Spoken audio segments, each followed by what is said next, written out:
ওনার ওয়াইফকে আমি 3 মাস পর পর ব্লাড দিতাম, তা উনি আমার রক্তের বিনিময়ে গাছ দিতেন, অর্থাৎ রক্তের বিনিময়ে এই অর্জিত আমার গাছ। এমন ঘটনা কি আদৌ সম্ভব?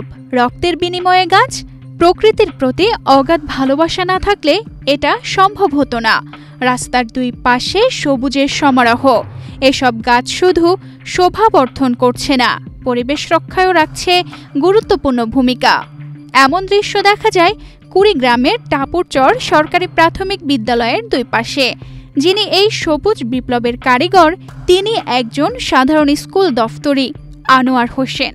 আমাদের হলখানার গর্ব আনোয়ার ভাই, উনি গাছ প্রেমী, ছাত্র বয়স থেকে উনি গাছ লাগান। ওদের স্বপ্ন পূরণে পাশে থাকতে পেরে আমরা গর্বিত।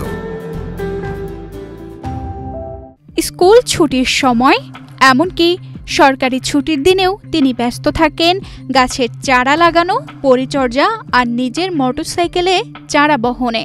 10 থেকে 15 বছরে আনোয়ার রোপণ করেছেন 15,000-এর বেশি গাছ। এসব বনজ, ফলজ ও ঔষধি গাছ আজ শোভাবর্ধনের পাশাপাশি দিচ্ছে ছায়া, ফল আর অক্সিজেন।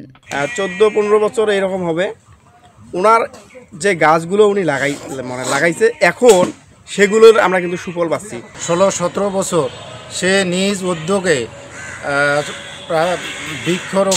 বৃক্ষের চারা উৎপাদন করে স্ব উদ্যোগে তার নিজের কষ্টার্জিত চাকরির যে বেতন পায় তারই অংশ নিজের পরিবার পরিচালনা করার পরে বাকি এই অর্থ দিয়ে সে এই বৃক্ষর যে চারা, উৎপাদিত চারা শহরের প্রতিটি জায়গায় রোপণ করে আসছে।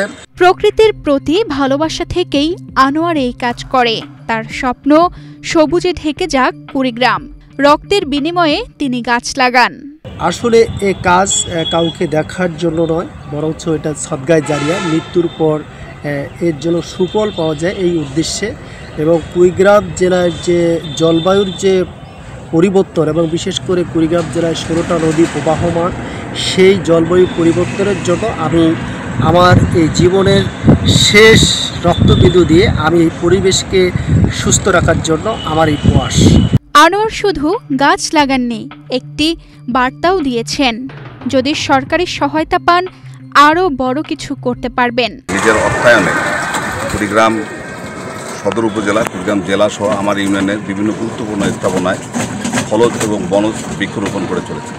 তার এই ঐকান্তিক প্রচেষ্টায় কুড়িগ্রামের সামাজিক প্রেক্ষাপট অনেকটা বদলায় দিচ্ছে। আনোয়ার হোসেন সত্যিকারের অর্থেই অনুকরণীয়। সকল সহযোগিতা করার বিষয়টি ইতিমধ্যেই বিবেচনা করা হচ্ছে বলে জানায় জেলা প্রশাসক। বিশেষ করে আমাদের কুড়িগ্রাম পৌরসভার পক্ষ থেকে আমরা খুব শীঘ্রই একটি পরিকল্পনা রেডি করেছি, যেখানে আমাদের কুড়িগ্রাম পৌরসভার সকল সড়ক ডিভাইডার এবং আমাদের যে সহায়তা বাঁধ রয়েছে সেই বাঁধগুলোতে আমরা, এবং সরকারি যে রাস্তাগুলো আছে পৌরসভার, সবগুলোর পাশে আমরা বৃক্ষরোপণ করব। আমি ওনাকে জনাব আনোয়ার হোসেন সাহেবকে বলেছি যে আপনি যদি আমাদের সাথে থাকেন, আমাদেরকে একটা প্ল্যান বা পরিকল্পনা প্রদান করতে পারেন স্পেসিফিক, তাহলে আমরা পৌরসভা থেকে অর্থায়ন করব। নিজের সামান্য বেতনের টাকা থেকেই গাছ কেনা সহ সব সামলান আনোয়ার হোসেন।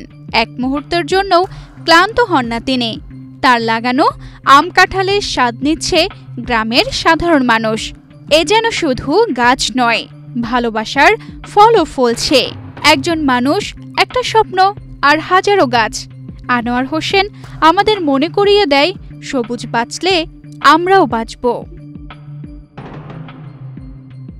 তানজিদা রহমান, ইনায়া, বাংলাদেশ প্রতিদিন।